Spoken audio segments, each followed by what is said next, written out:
చివరి క్వశ్చన్, కులగణన మీద పెద్ద డిస్కషన్ జరుగుతుంది సార్. ఇప్పుడు ఆల్రెడీ స్టార్ట్ చేసినట్టున్నారు సర్వే, ఒక 50-60% ప్రజల దగ్గరికి ఆల్రెడీ వెళ్ళినట్టున్నారు.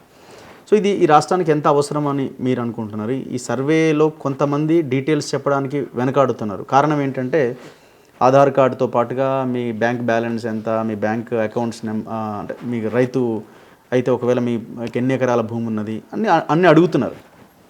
సో ఈ డీటెయిల్స్ చెప్పడానికి కొంత ఇబ్బంది పడుతున్నారు కొంతమంది కులం ఎందుకు చెప్పాలని కొందరు చదువుకున్న వాళ్ళు కూడా అడుగుతున్నారు. ఇప్పుడు తెలంగాణ వచ్చిన తర్వాత ఈయన కేసీఆర్ ఒక్కరోజు సర్వే చేశాడు, సమగ్ర కుటుంబ సర్వే. ఒక్కరోజే మొత్తం ఎక్కడికక్కడ సిటీలో ఒక్క మనిషి కనిపించలేదు, ఎవరు అక్కడ ఇళ్లలో కూర్చున్నారు. ఎందుకంటే తెలంగాణ వచ్చిన తర్వాత కొత్త రాష్ట్రం కాబట్టి ఇక్కడ పౌరసత్వము తెలంగాణకు చెందిన వాళ్ళు, హైదరాబాద్ నగరంలో ఉంటున్న వాళ్ళు అందరూ కూడా వాళ్ళు ఎక్కడా కూడా రెసిస్టెన్స్ లేకుండా సమాచారం అంతా ఇచ్చారు. కానీ ఇప్పుడు ఏం జరుగుతుందంటే ఈ సమాచారము తీసుకున్న తర్వాత దీన్ని దేనికి ఉపయోగిస్తారు అనే భయం ఒకటి జనంలో ఉంది.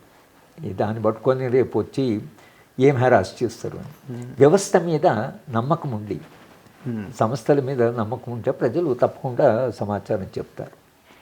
ఈ భయాన్ని పోగొట్టాలి.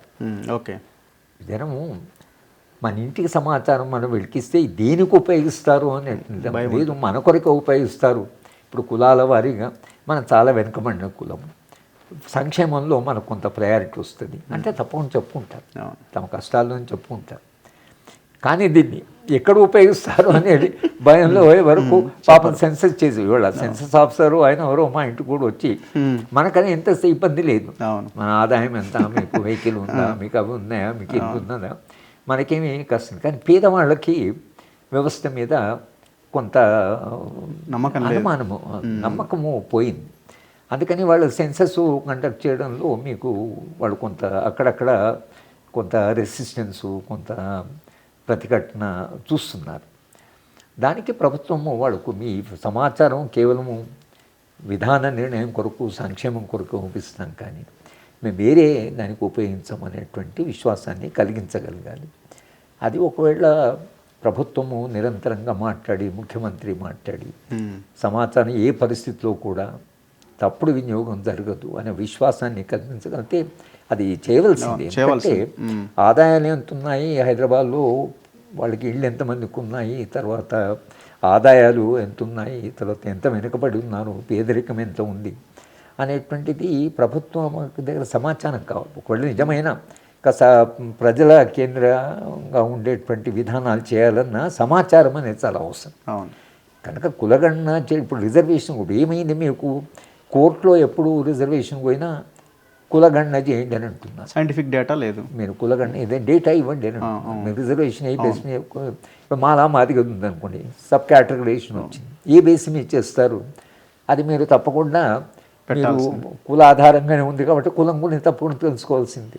ఎంతమంది మాదిగా ఉన్నారు, ఎంతమంది మాలలు ఉన్నారు, అది ఎందుకంటే అది ఇష్యూ అయిపోయింది, అది సుప్రీంకోర్టు జడ్జిమెంట్ ఇచ్చింది. మాలకెంత, మాదిగలకెంత అని నిర్ణయించాలంటే పర్సంటేజు రిజర్వేషన్లు మీకు లెక్కలు ఉండవలసింది. ఆ లెక్కలు లేకపోతే మీరు విధాన నిర్ణయం చేయలేరు.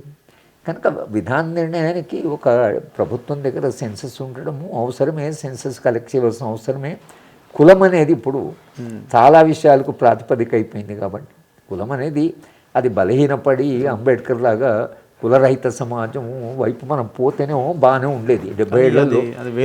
ఇంకా బలపడ్డది వాళ్ళంతా, ప్రతి వాళ్ళకు కుల చైతన్యం పెరిగింది. కానీ కులాలపై మనుషులంతా సమానం అనే చైతన్యం వైపు ప్రభుత్వాలే తీసుకుపోలేదు, ప్రభుత్వాలే కులాన్ని ప్రోత్సహించారు.